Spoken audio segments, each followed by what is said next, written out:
Linda came through the arrivals gate at 6 a.m. pulling her suitcase, handbag on her shoulder, mind already running through the week ahead. She wasn't expecting the scream. "Linda!" The name tore through Incheon International Airport like something had broken loose. Heads turned, trolleys stopped. A security guard took one step forward and then looked at the 6 men in black standing at attention near the arrivals barrier. John Estate security, unmistakable to anyone who knew what to look for, and decided immediately against it. Leah Jeon was running, not walking, not the composed, dignified movement of the girl who had crossed a gala floor in a white dress with gold buttons and whispered 5 words to a stranger.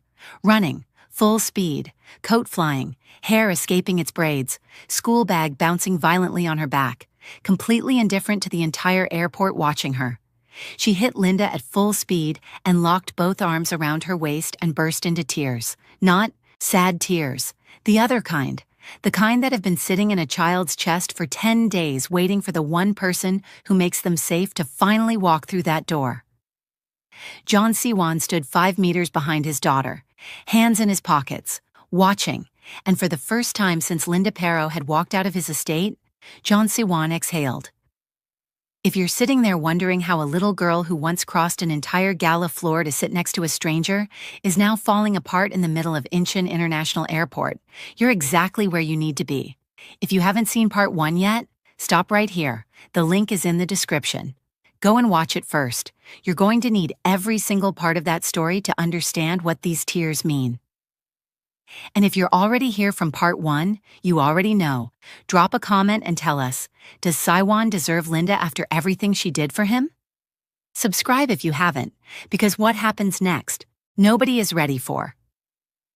Linda stopped walking the moment she heard her name, the rolling suitcase handle still in her hand, the arrivals hall noise still happening around her, and Leah Jeon running toward her like the distance between them was personal. She barely had time to brace before Leah hit her with full speed. Both arms locked around Linda's waist, face buried, and then, to the considerable surprise of everyone in the immediate vicinity including Linda, Leah Jeon, the most composed 8-year-old on the Korean peninsula, started crying. Not quietly, not with any of her usual extraordinary restraint, just crying, full and unguarded and completely without apology. "You came," Leah said into Linda's coat. "You actually came." "I said I would," Linda said softly, arms wrapped around her, chin resting on top of her head. "I know, but—" A hiccup. "You said 4 weeks, and then you said 10 days, and I kept thinking, what if she changes her mind? What if something happens? What if—" "Leah, what if she decides Lagos is better and she just stays there and—" "Leah." Leah looked up, eyes wet, nose red. The picture of someone who had been holding that in for 10 days and had simply run out of room for it the moment Linda walked through the arrivals gate. "I'm here," Linda said, simply. "I'm right here." Leah stared at her for a moment, then she buried her face back in Linda's coat and held on. Linda looked up over Leah's head. Siwon was standing 5 meters away. He had clearly been standing there since before Leah ran, which meant he had watched his daughter sprint across an international airport arrivals hall and said nothing, done nothing, let her go. He was in a dark coat, hands in his pockets, and he was looking at Linda with an expression that had abandoned composure so completely she almost didn't recognize his face at first.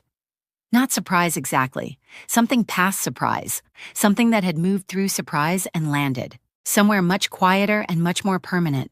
She had come 10 days early. He was looking at her like he understood exactly what that meant and was deciding what to do with the weight of it. Linda held his gaze over Leah's head. Neither of them spoke. Neither of them needed to yet. Leah finally surfaced, wiped her face with her sleeve with zero self-consciousness, looked up at Linda with those eyes that were already reassembling their usual composure, piece by piece, now that the crisis of uncertainty was over. "I told Mrs. O you were coming," Leah said. "She made your room ready, and she made doenjang jjigae because I told her you liked it, even though you've never had it, but I think you will." "You told Mrs. O I like something I've never eaten," Linda said.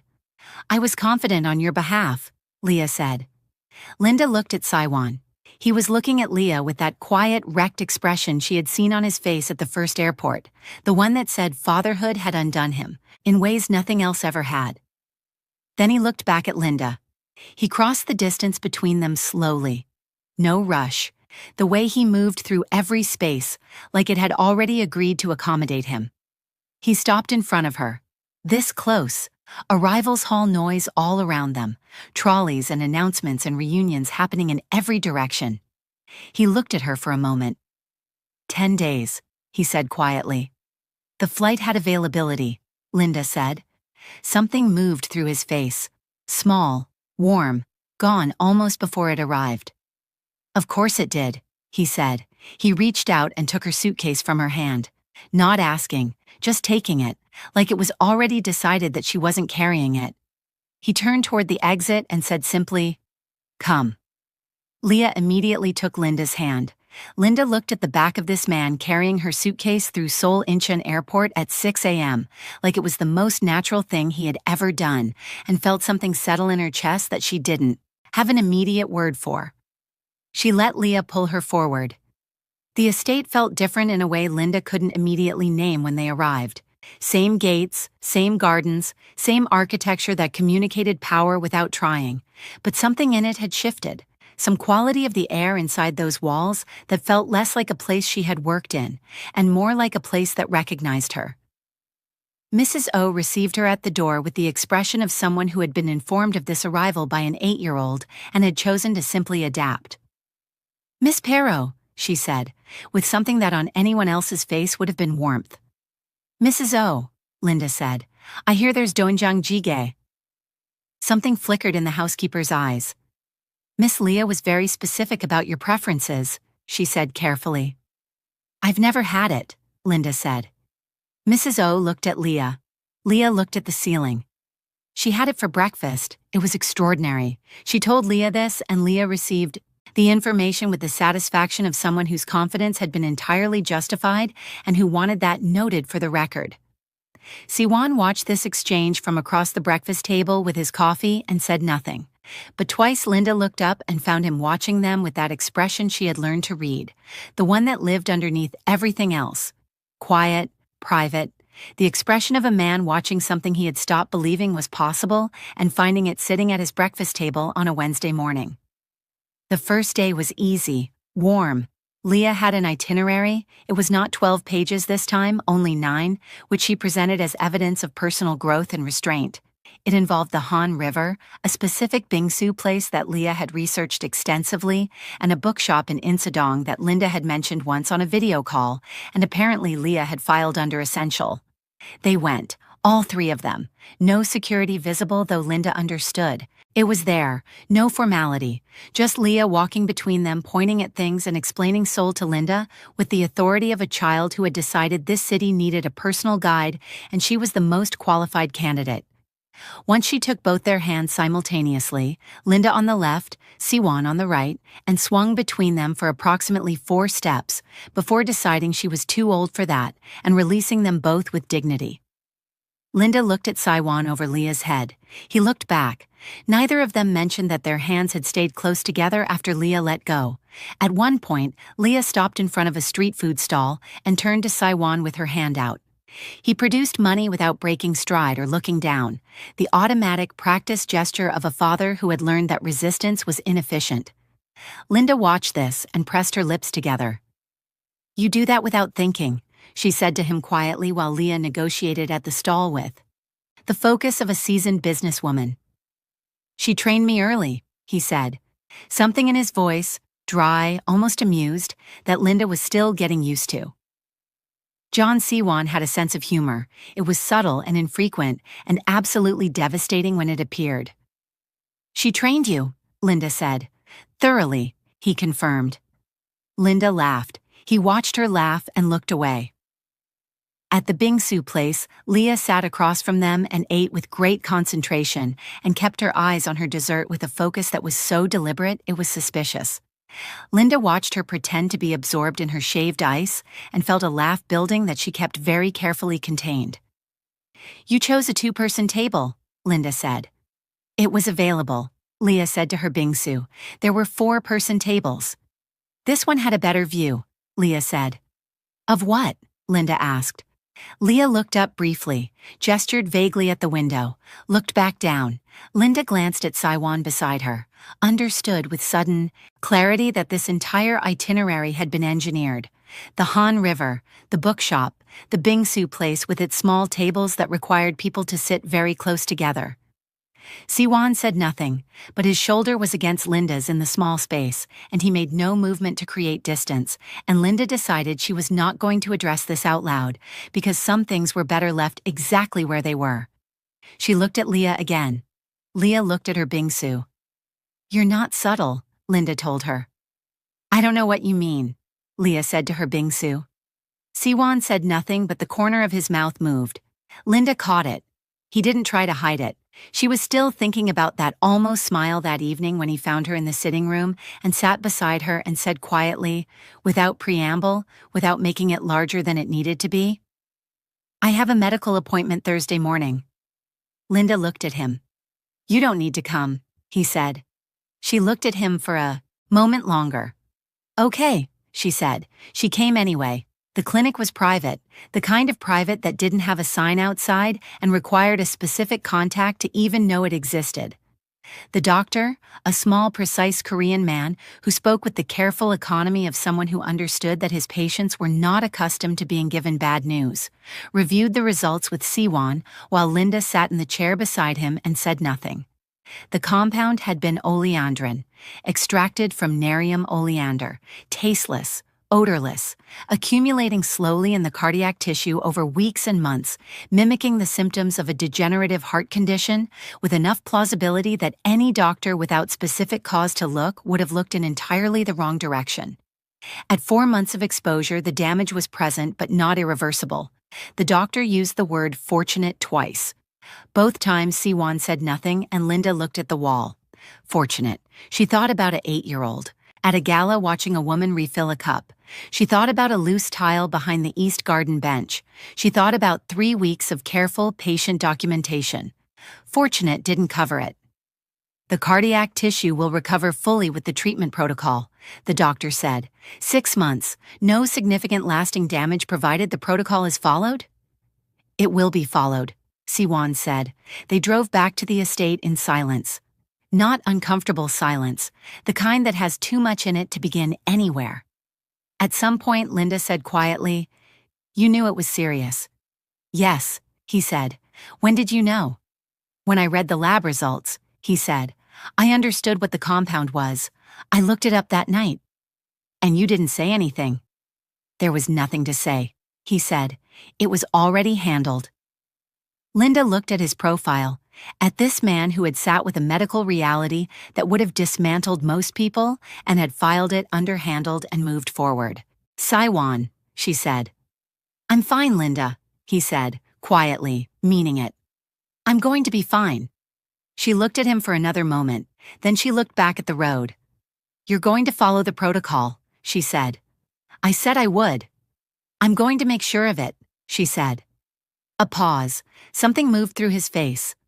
"I know," he said, and the way he said it, like the idea of someone making sure of him was something he was still getting used to and finding unexpectedly everything, said more than anything else he could have added. She made sure of it. Every day, without fuss, without making it heavy. She simply paid attention in the way she paid attention to everything, completely, quietly, without announcing it. He noticed. He always noticed. The goodbyes started on day 8. Not the actual goodbye. Her flight was the following morning, but the evening before had its own particular texture that Linda was beginning to recognize. The way dinner got quieter, the way Leah ate everything on her plate with great concentration, the way the hours after dinner had a weight to them that the hours before didn't. Leah found reasons to be in whatever room Linda was in, not obviously, not clingingly, just present, appearing in doorways, sitting nearby with a book she wasn't reading, asking questions that weren't really questions. Linda was folding clothes into her suitcase when Leah appeared in the doorway of the room. She looked at the open suitcase, said nothing, came in and sat on the edge of the chair in the corner, picked up a book from the side table, opened it, did not read it. Linda continued folding. "You can talk to me," she said quietly. "I'm reading," Leah said. "You're holding it upside down," Linda said. A pause. Leah turned the book the right way, said nothing. Linda set down what she was folding, sat on the edge of the bed facing her. Leah. Leah looked up. Those eyes, still ancient, still perceptive, but right now just tired. The tiredness of a child who had been doing something hard for a long time and hadn't told anyone how hard it actually was. How many times have you done this? Linda asked gently. Sit somewhere the night before I leave and pretend to read? Leah considered lying, decided against it. Every time, she said quietly. Every time, Linda repeated. It's the only thing that helps, Leah said, simply. Being near you, even if you're leaving tomorrow, being near you now helps. Linda sat with that for a moment, with the weight of what it cost this child to say that out loud. Leah, who kept her feelings behind glass. Leah, who had carried her father's life in her small chest for months before handing it to a stranger. Come here, Linda said. Leah put the book down and came and sat beside her on the bed. Linda put her arm around her. Leah leaned in, that honest, unself-conscious lean that she only did when she had run out of the energy required to be composed. They sat like that for a while. Then she said, very quietly and very fast, like if she didn't say it quickly, she wouldn't say it at all. Please don't leave my dad. Linda looked down at her. Because I've been worrying, Leah said. Her voice cracked slightly on the last word. She looked furious about it. For a long time, and it's very tiring. Her chin wobbled. She pointed at her own chin. This is not happening, she informed it. It wobbled again. Leah's bottom lip was doing something she was clearly furious about. Her small hand curled into a fist in her lap. I'm not crying, she said immediately. I know, Linda said.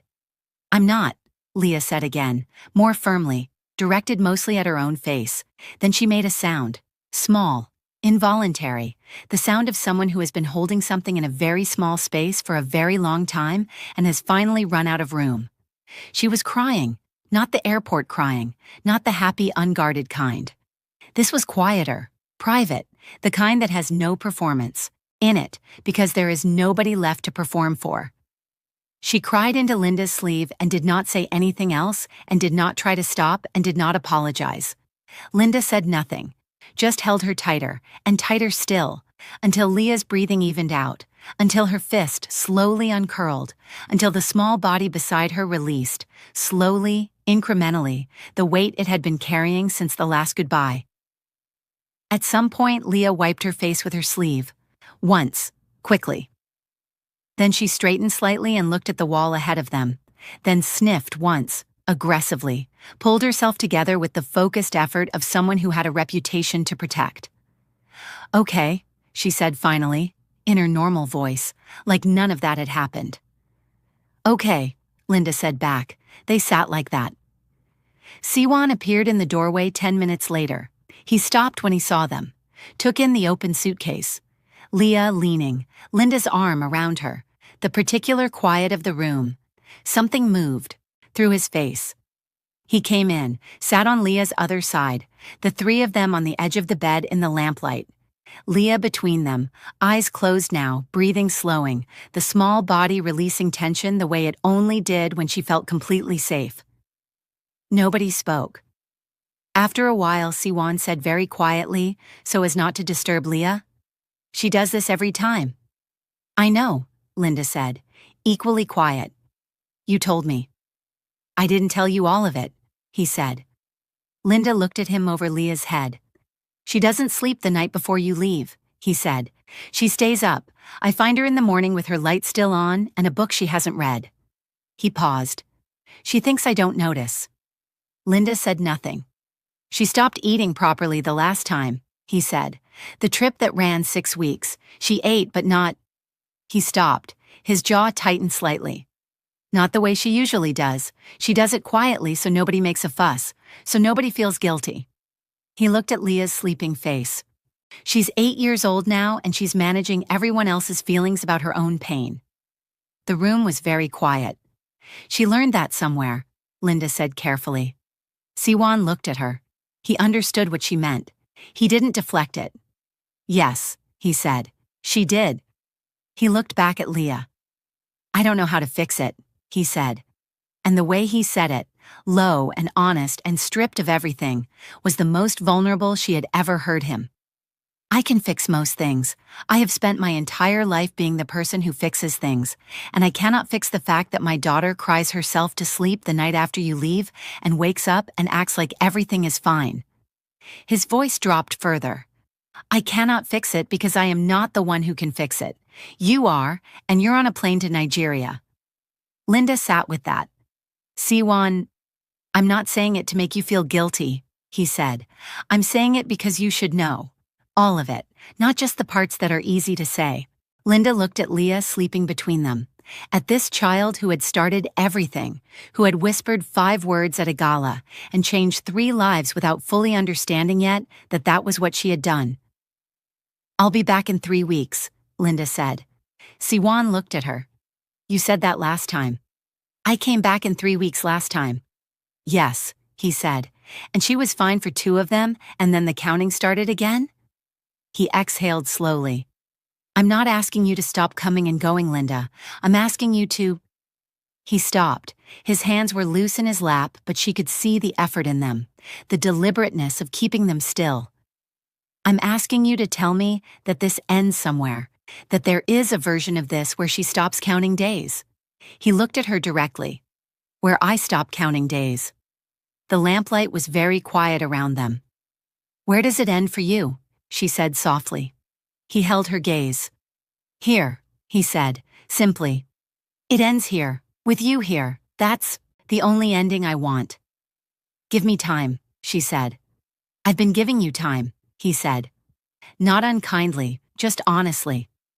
I will keep giving you time. I just needed you to know that I'm not... He paused. I'm not waiting without wanting. I want you to know that. Every day that you're not here, I know exactly how many days it's been. I know exactly how many days until you come back. I know the flight times. I know the time difference. I know all of it, because I have made it my business to know all of it. A pause. That's where I am. I need you to know where I am. Leah stirred slightly between them, resettled. Her hand found Linda's in her sleep and held it. Linda looked down at their hands, at this child holding on even unconsciously, even in sleep, even when she didn't know she was doing it. I know where you are, Linda said quietly. Siwon looked at their joined hands too, then at Linda. Then come back sooner than 3 weeks, he said. Linda looked at him. 2.5, she said. Something shifted in his face, small, warm. 2.5, he accepted.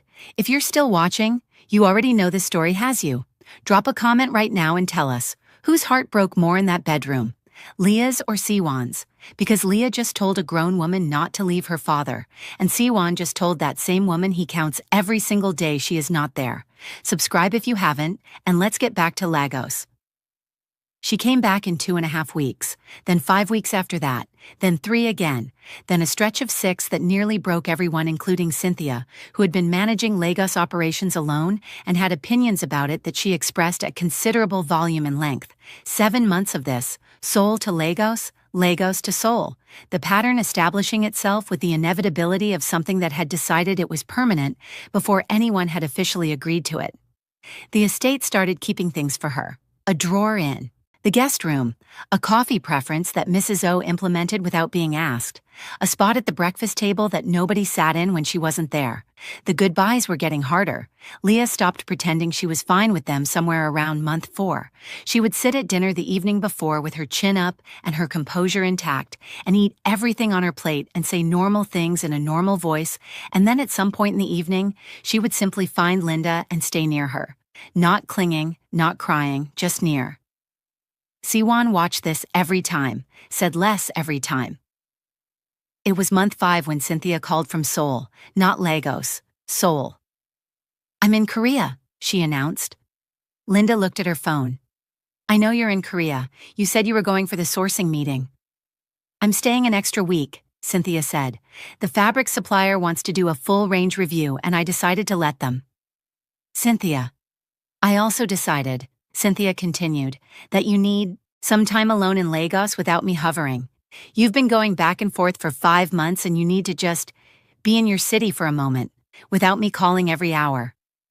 You call every 2 hours, Linda said. I'm growing, Cynthia said. Goodbye, Linda. She hung up. Linda looked at her phone for a moment, then at her apartment, at the fabric samples on the dining table, and the gold pieces laid out for assessment, and the window she always kept slightly open, because she had grown up needing to hear the city to sleep. She was alone, properly alone, for the first time in months. It lasted exactly 48 hours. She was in the kitchen on a Wednesday morning making tea when her phone rang. Unknown Lagos number. She frowned, picked up. Miss Pero. A professional male voice. I'm calling from Sheraton Lagos Hotel. We have a guest who has asked us to contact you. A Mr. Gion. Linda put her mug down very slowly. He checked in last night, the concierge continued pleasantly. He asked us to let you know he was here. He said, and I'm quoting directly, that he didn't want to simply appear at your door because that would be alarming. Linda stood in her kitchen for a long moment. He's there right now, she said, not a question. In the presidential suite, yes, the concierge said. Shall I tell him you received the message? Tell him, Linda said carefully, that I'll be there in an hour. She hung up, stood in her kitchen, looked at the window where Lagos was doing its Wednesday things, entirely unaware that Siwon had apparently gotten on a plane, flown 21 hours, checked into the Sheraton Lagos, and called ahead through the hotel concierge because he didn't want to alarm her by appearing at her door. She called Cynthia. He's here, she said the moment Cynthia picked up. A pause that was slightly too short to be genuine surprise. Who's here? Cynthia. I genuinely don't know what you knew, Linda said. I may have been informed, Cynthia said carefully, in passing. You sent yourself to Seoul so I would be alone when he arrived, Linda said. I sent myself to Seoul for legitimate business reasons, Cynthia said. The timing was a separate matter. Cynthia. Go and see the man, Linda, Cynthia said. He flew 21 hours. The least you can do is go and see him. A pause. Also, I heard the Sheraton Presidential Suite has a view of Victoria Island that will make you want to move there immediately, so you're welcome. She hung up before Linda could respond. The Presidential Suite did have a view of Victoria Island that was frankly unreasonable. Floor-to-ceiling windows, Lagos laid out below in all its complicated, beautiful, relentless glory. The kind of view that made you understand why people fell in love with this city, even when it was difficult. Siwon was standing at those windows when she arrived. He turned when she came in. He was wearing a dark shirt, no jacket, no tie, the most undone she had ever seen him outside of a hospital corridor. He looked slightly jet-lagged and completely certain about being here. You called through the hotel concierge, Linda said. I didn't want to alarm you, he said. You flew 21 hours, she said. Yes. To Lagos. Yes. Without telling me. I wanted to surprise you, he said. Simply, like this was a completely reasonable thing that required no further explanation. How long have you been planning this? She said. 3 weeks, he said. 3 weeks, she repeated. I contacted a travel agent, he said. I wanted to do it properly. I read about Lagos. I have a list.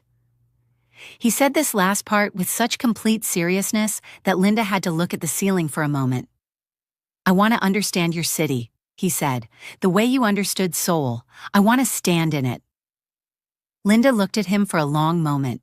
At the list he had, an actual list, she had no doubt, probably organized by location with notes, and the jet-lagged certainty and the 21 hours he had spent in the air to stand in her city because she had once stood in his. You have a list, she said. Yes, he said, of places in Lagos. Yes. Can I see it? He produced his phone. She looked at the list. It was organized by area. There were notes. One entry said, jollof rice. Cynthia said this is non-negotiable, and Linda had to put the phone down and breathe for a moment. Cynthia gave you notes, she said. She was very thorough, he said. Of course she was, Linda said. His phone rang at 9 p.m. that evening. He looked at the screen. Something moved through his face. A very specific expression that Linda had not seen before. The expression of a man who knew exactly what was coming and was preparing himself. Leah. He picked up. You left me, she said. No greeting, no hello, no how was your flight. Just that, delivered with the flat precision of a judge reading a verdict.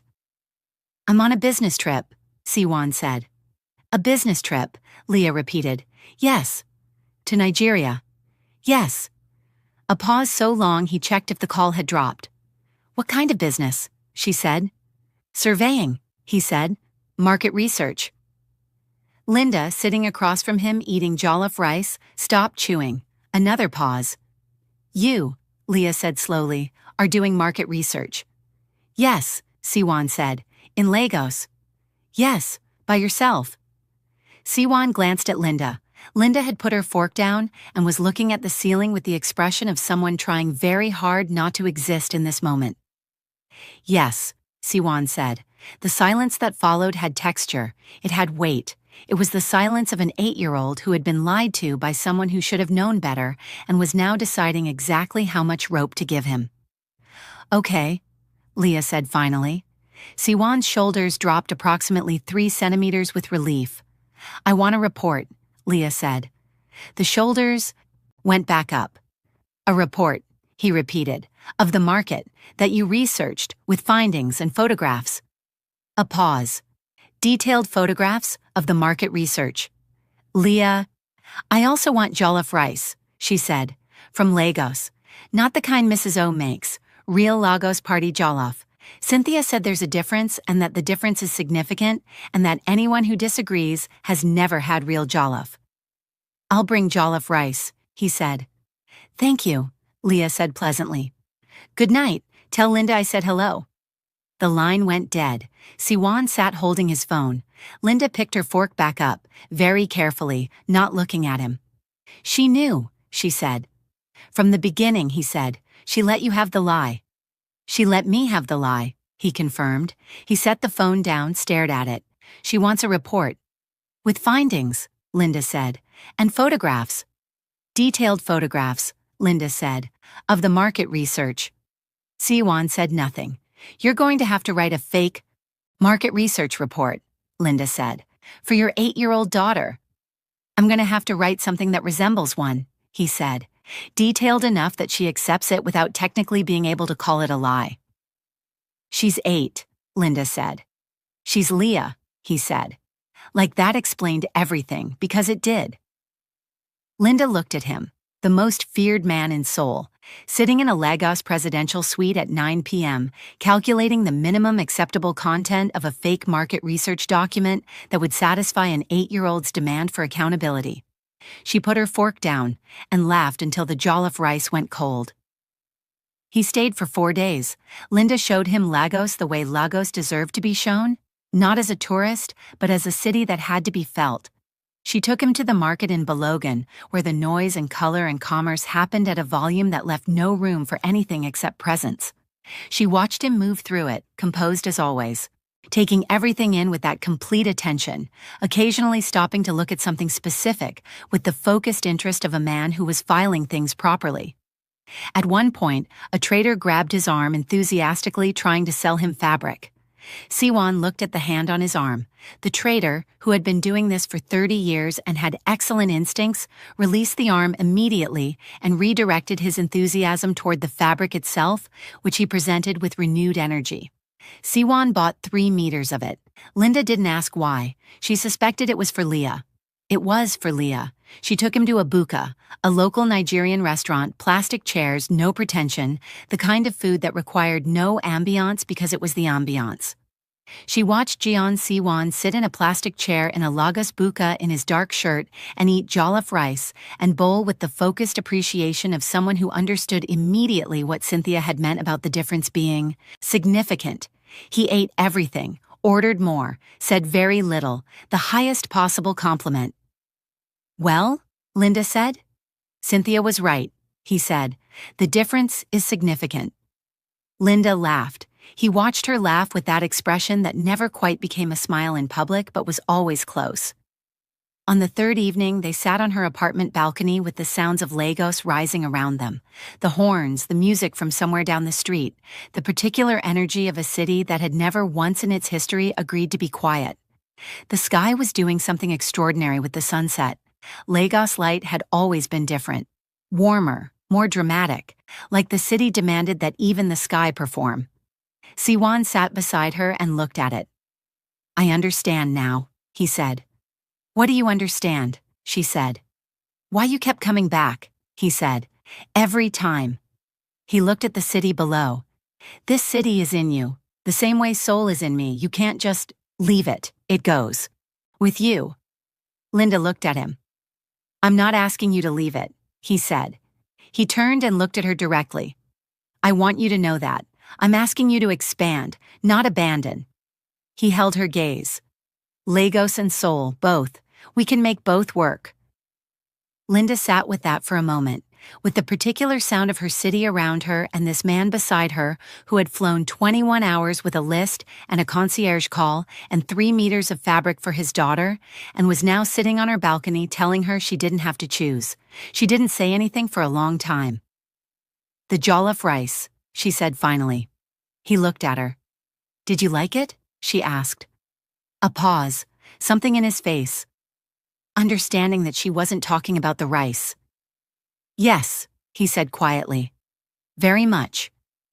They sat like that for a moment, the city below them, the sky doing its extraordinary things. Then he turned and looked at her with that expression she had learned to read, the one that lived, underneath everything else, except this time it was not underneath anything. It was just there, on the surface, unguarded and unhidden and entirely his. "I love you, Linda," he said, quietly, simply, like he was putting something down that he had been carrying for a long time and had finally found the right place for it. Linda looked at him. He reached out and his hand found her face, and he kissed her. Quietly, completely, like he had been waiting 7 months for exactly this moment and was not going to rush a single second of it, and it was different this time. Not new, but different, because there were words underneath it now that had never been there before, and both of them felt exactly what that difference was. When he pulled back, she looked at him. "I love you too," she said. Something moved through his face, private and complete. He looked back at the city. She looked back at the city. They sat until the sky finished doing what it was doing, Lagos below them, Seoul somewhere above them, neither of them going anywhere. The next morning he left for the airport. Linda stood at her door watching his car pull away. She stood there for a moment after it had gone. Then she called Cynthia. "Is this how love is found?" she said when Cynthia picked up.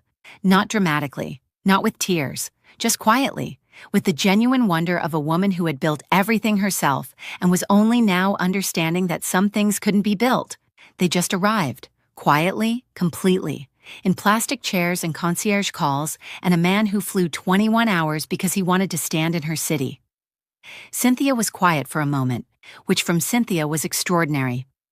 "Yes," she said, simply. "That's exactly how it's found." "I didn't expect it," Linda said. "Nobody ever does," Cynthia said. "That's the whole point." Linda looked at her empty street, at Lagos going about its morning, at the space where the car had been. "Okay," she said. "Okay," Cynthia said back. They stayed on the phone saying nothing for another minute. Then Linda went back inside and made tea and sat at her kitchen table and looked at the window. She booked a flight to Seoul that afternoon, 3 weeks early. She called Cynthia from the airport. "I'm coming," Cynthia said before Linda could speak. "Coming where?" "To Korea," Cynthia said. "I've been waiting for an invitation that was never going to come, so I'm inviting myself. I need to look this man in the eye. I need to sit across from him at a table. I have questions." "Cynthia." "I found the staffing agency, Linda," Cynthia said. "I did that. I am the reason any of this happened. I deserve a dinner." She arrived 2 weeks later in a yellow dress and sunglasses and stood in the estate driveway and looked at the main house and said okay to nobody in particular. She met Siwon at dinner that evening. She shook his hand, looked at him, looked at Linda, looked back at him. "You're very tall," she said. "Cynthia," Linda said. "I'm just observing," Cynthia said. She sat down, picked up her chopsticks with the confidence of someone who had never used chopsticks before and was not going to acknowledge this. "So," she said to Siwon. You're the reason my best friend went undercover as a maid. Cynthia. I'm not blaming you, Cynthia said. I'm establishing context. She looked at him steadily. She built that business from nothing. I want you to know that. From nothing. In a city that doesn't make it easy. She did that. I know, Siwon said, quietly, meaning it. Cynthia looked at him for a long moment, the kind of look that was actually a comprehensive background check conducted entirely through eye contact. Okay, she said finally. She picked up her chopsticks again, looked at them, put them down and picked up a fork. Okay, I accept you. Cynthia, Linda said. He needed to know that, Cynthia said. It's important information. Leah, sitting across the table, looked at Cynthia with the expression of someone who had just met their favorite person. I like her, she said to Linda. I know you do, Linda said. She says exactly what she thinks, Leah said approvingly. Where do you think I learned it? Linda said. Cynthia pointed at Linda. That's true. You're welcome. She looked at Leah. You must be the one who started all of this. Leah straightened slightly. I sat next to her at a gala, she said, with considerable dignity. You changed this woman's entire life, Cynthia said. Leah considered this. Yes, she said simply. I did. Siwon looked at his daughter with that quiet, wrecked expression. Linda caught it. Cynthia caught Linda catching it. Cynthia said nothing for once and just picked up her fork and smiled at her plate.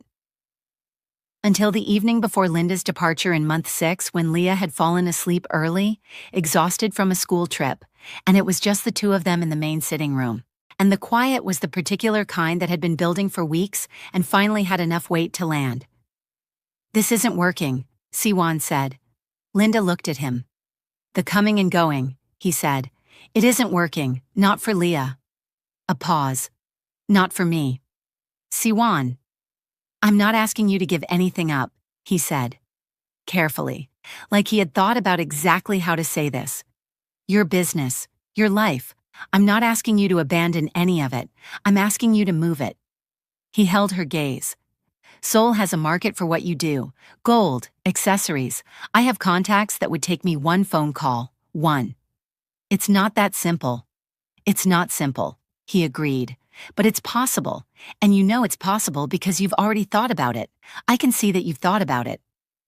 Linda said nothing, which was its own kind of answer. I want you here, he said. Quiet, direct, no performance around it.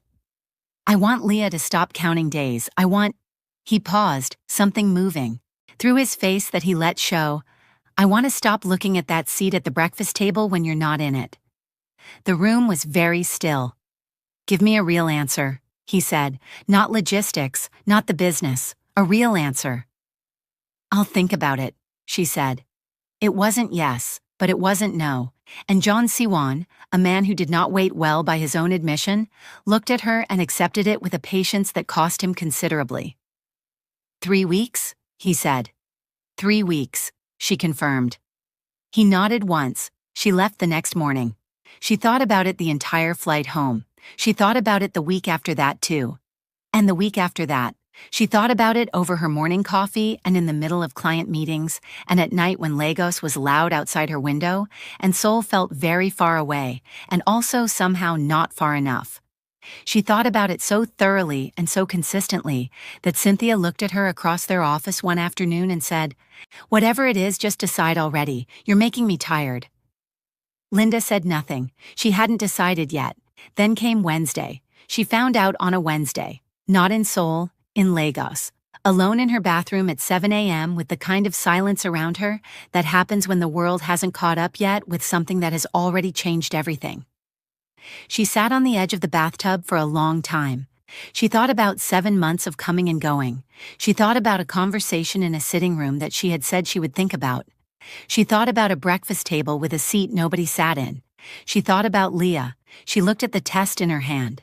Then she picked up her phone, looked at his name, put the phone down, picked it up again, put it down, stood up, walked to the window, looked at Lagos doing its morning things entirely unaware that Linda Perot's life had just made a decision for her that she had been circling for 7 months. She almost called Cynthia. She didn't. This one needed to go to Seoul first. That was the only thing she was certain of. She booked a flight for the following morning. She didn't tell him she was coming, but the gate recognized her, and 30 seconds later, not a staff member, not Mrs. O, not anyone he could have sent in his place.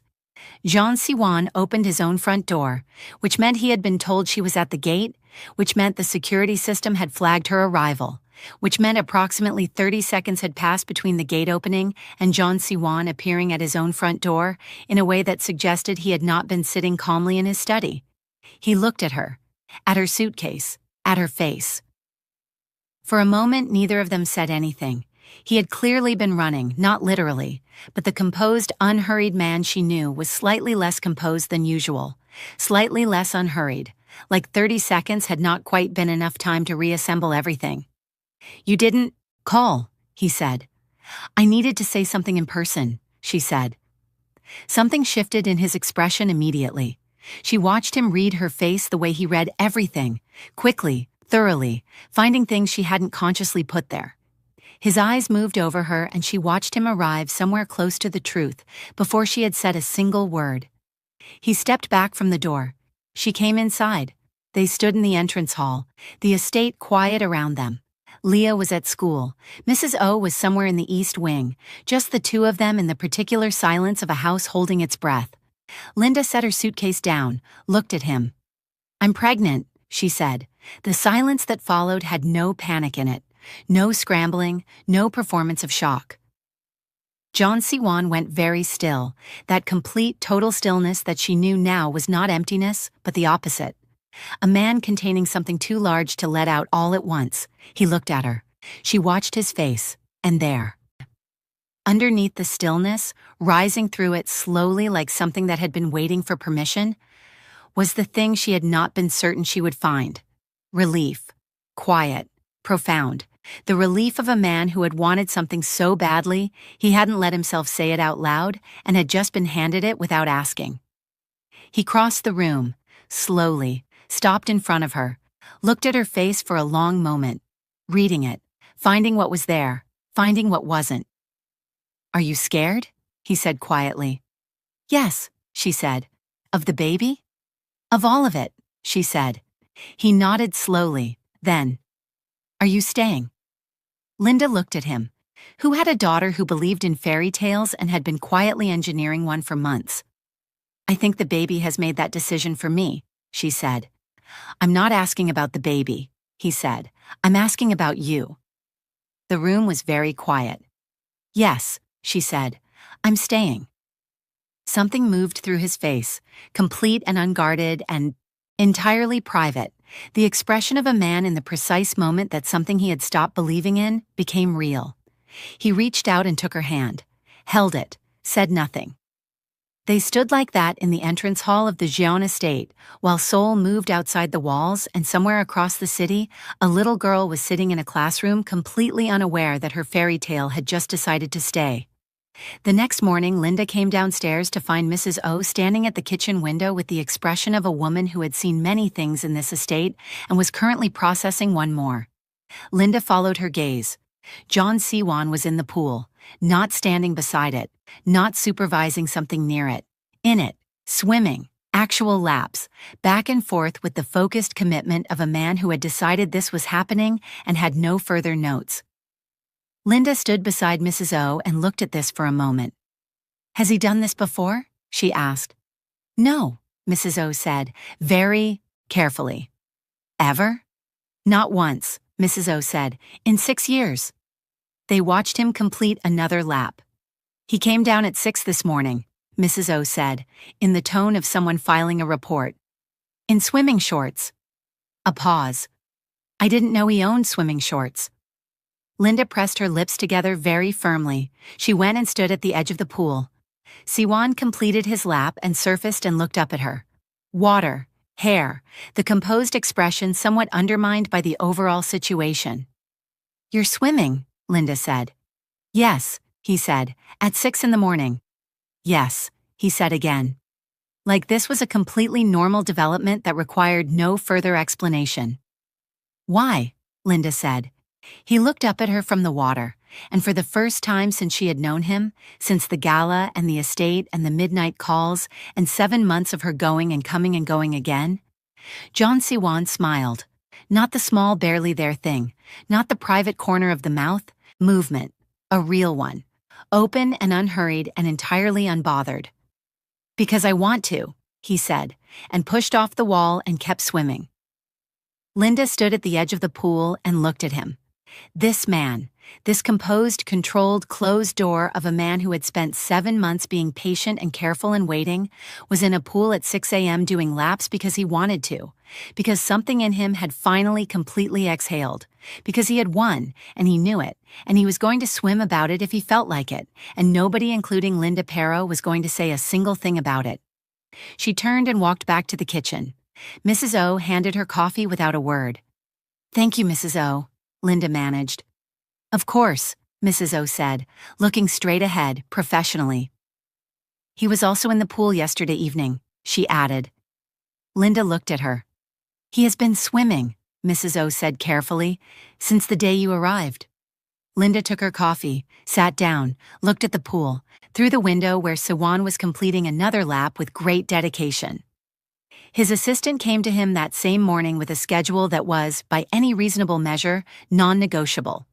3 meetings with associates who had been waiting, 2 calls with overseas contacts, 1 sit-down that had been rescheduled twice already and could not be rescheduled a 3rd time without significant consequences. Siwon looked at the schedule, looked at Linda across the room, sitting on the sofa with her feet up, going through business correspondence on her laptop with the focused ease of someone who had not reorganized her entire life and was not making a fuss about it. He looked back at the schedule. "Cancel everything," he said. His assistant blinked. "Sir, all of it. The Thursday meeting has been rescheduled twice. Then it can be rescheduled a 3rd time," Siwon said. "Cancel everything for the next 2 weeks." His assistant stood very still, processing. "Should I give a reason?" "Yes," Siwon said. "Tell them I have something more important." The assistant left. Siwon crossed the room and sat beside Linda on the sofa. She looked up from her laptop. "Did you just cancel your meetings?" she asked. "Yes," he said. "All of them." "Yes." "Siwon, those meetings will happen later," he said, opening his own phone, completely relaxed. "Or they won't. Either outcome is acceptable." Linda stared at him. "You run an organization. You can't just—" "I just did," he said, looking at his phone. "You're pregnant, you're staying, my meetings can wait." He looked up at her briefly. "I told you I don't wait well. I have been waiting for 7 months. I am done waiting for things." He looked back at his phone. "The meetings will wait instead." Linda looked at the side of his face. "You're going to throw that in my face, aren't you?" she said. "The 7 months." "Regularly," he said, and with no apology. Siwon.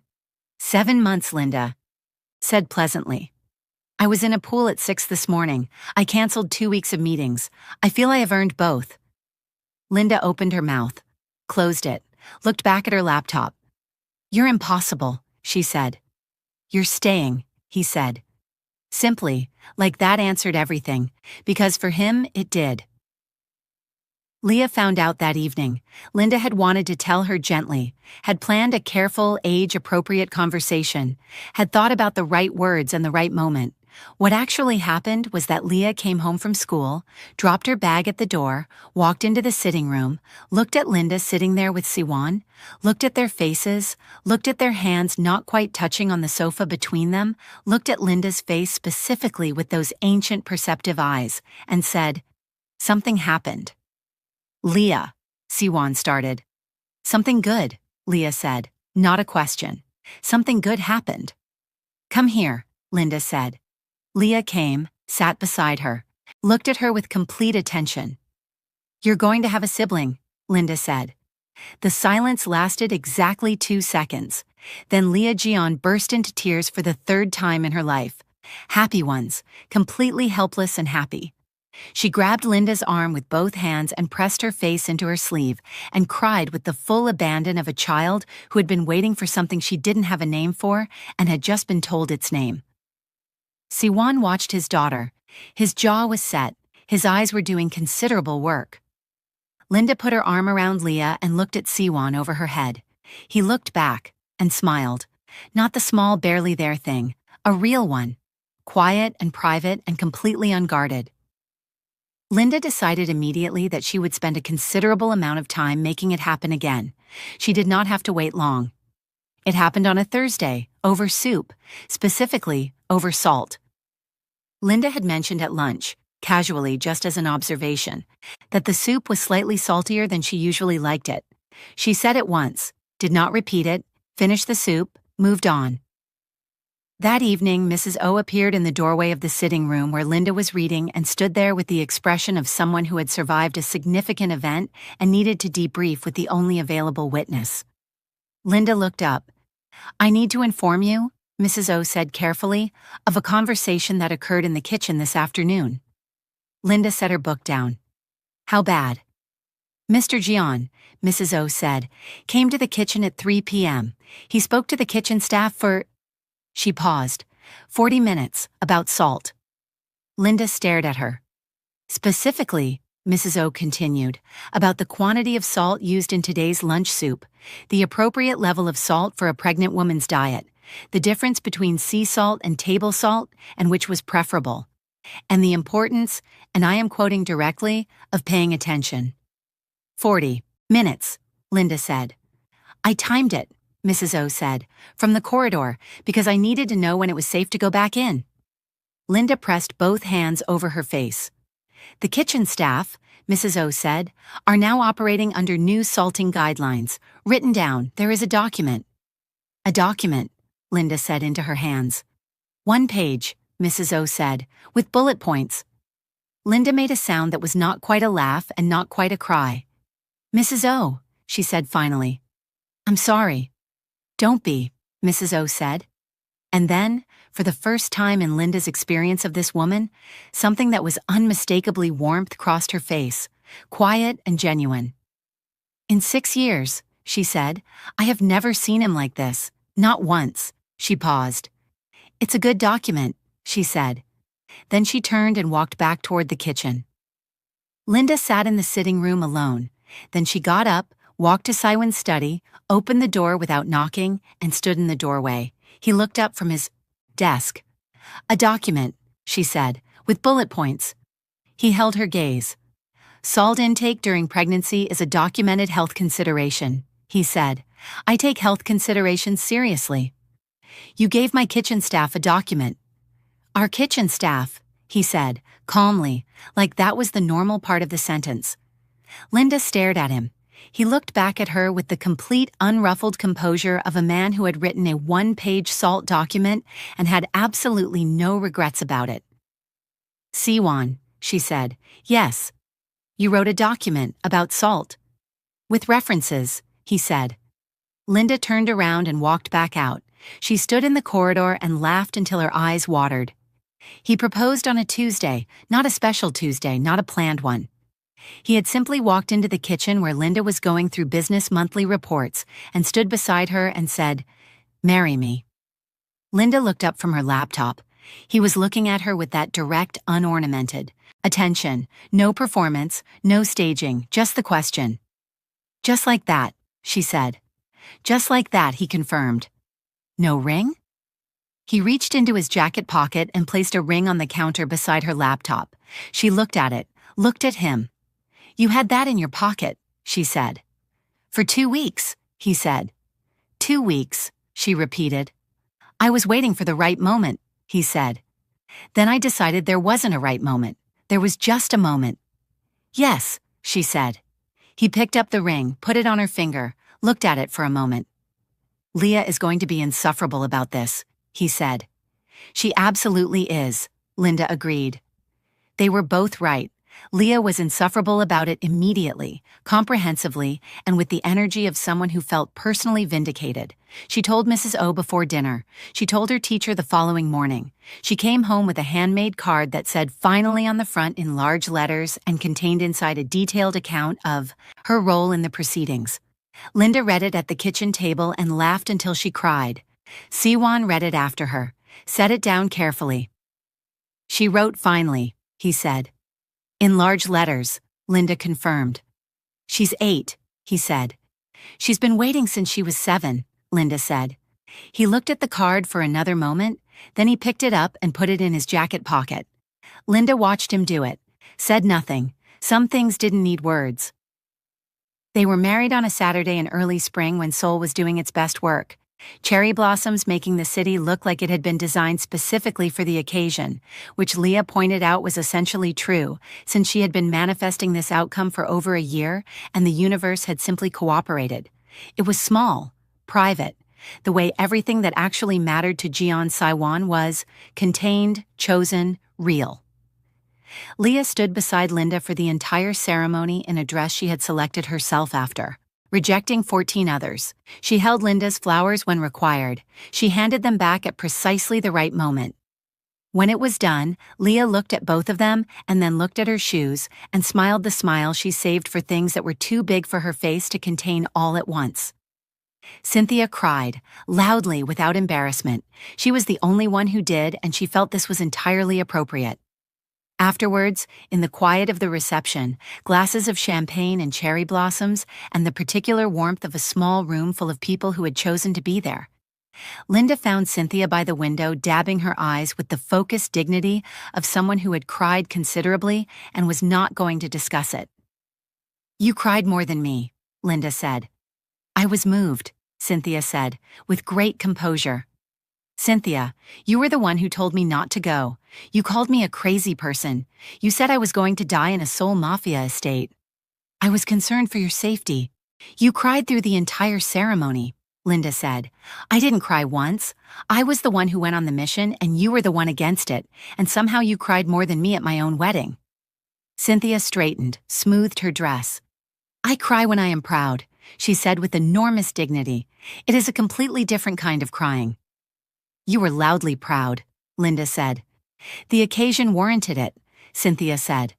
Linda looked at her best friend, at this woman who had found the staffing agency under extreme protest and with a running commentary of grievances that had lasted 45 minutes and had somehow ended up crying at the wedding she had tried to prevent the circumstances of. She put her arm around her. Cynthia leaned in immediately. "I'm really happy for you," Cynthia said quietly, the comedy gone, just that, plain and genuine. "I know," Linda said.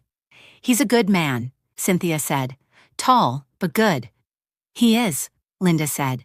They stood by the window in the cherry blossom light and said nothing else for a while. Their son was born on a Thursday, Siwon.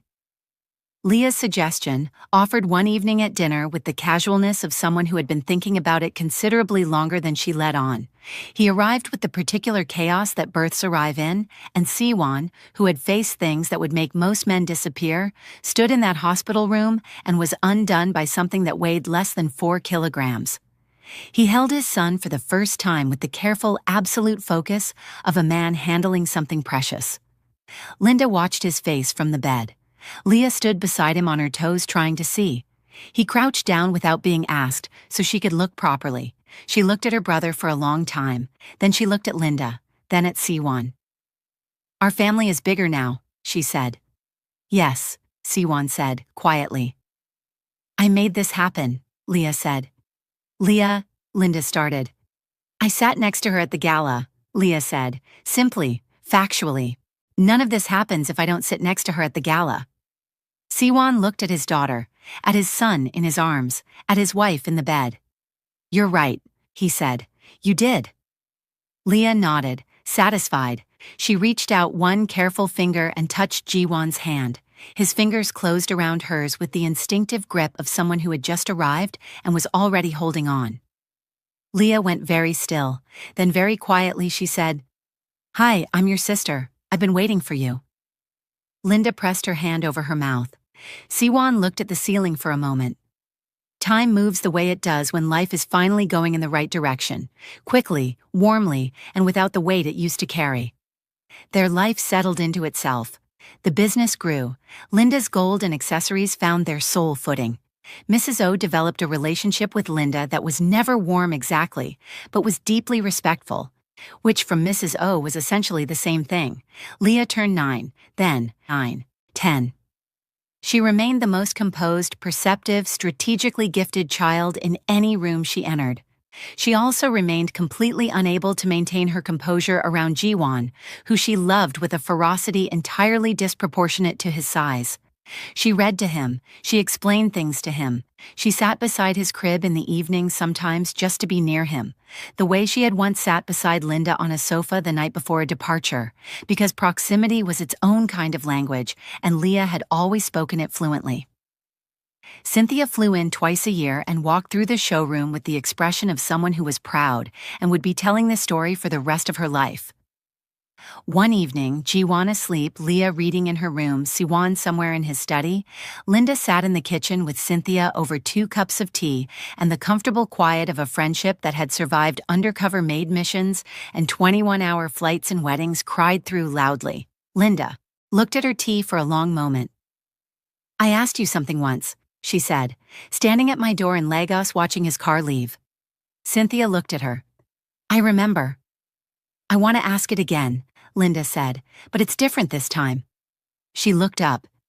"Is this how love is found?" Not dramatically, not with any of the weight the question could have carried a year ago.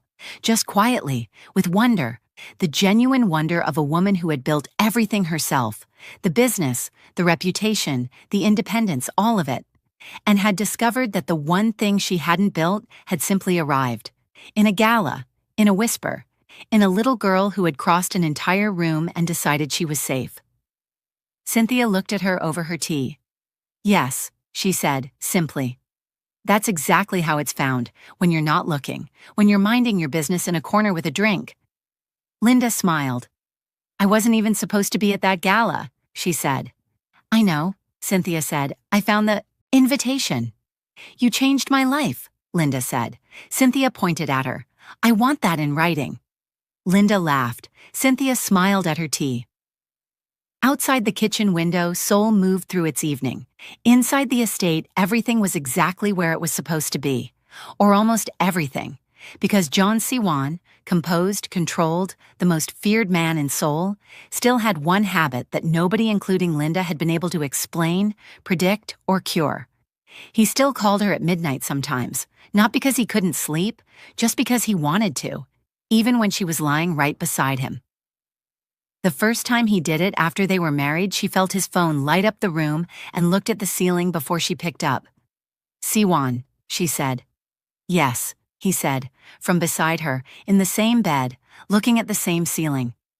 "You're right here," she said. "I know," he said. "You are literally right here." "I wanted to hear your voice," he said.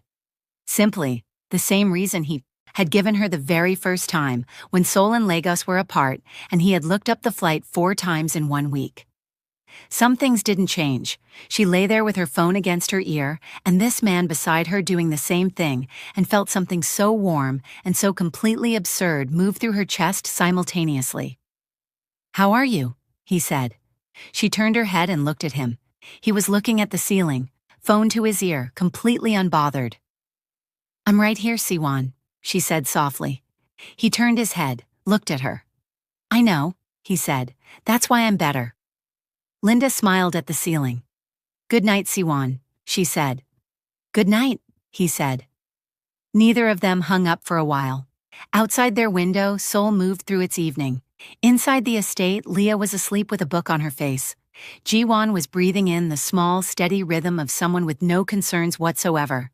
Mrs. O had turned off the kitchen lights. The cherry blossoms were gone until, next spring, everything was exactly where it was supposed to be. Linda Perro had come to Seoul for a business summit. She had stayed and become exactly what a little girl had decided she would be, from the very beginning, across a crowded room in 5 whispered words. Family. And somewhere in the city, in the quiet of a life that had been built from 5 words whispered across a gala floor. A little girl who had started all of it was sleeping soundly, one hand still loosely curled around the memory of her brother's grip. She had known from the very beginning that the woman in the corner was the one and could be trusted with all of them. She had been right. She was always right. And that is the story of how one little girl, 1 gala, and 5 words saved her father and changed everything. If this story moved you, If Leah made you smile, if Siwon made you feel something, if Linda made you believe in showing up for people who aren't asking you to, share this with someone who needs it today. And if you've been here from the beginning, thank you. You already know what to do. Subscribe, because we have more stories where this one came from. And trust us, they're waiting for you.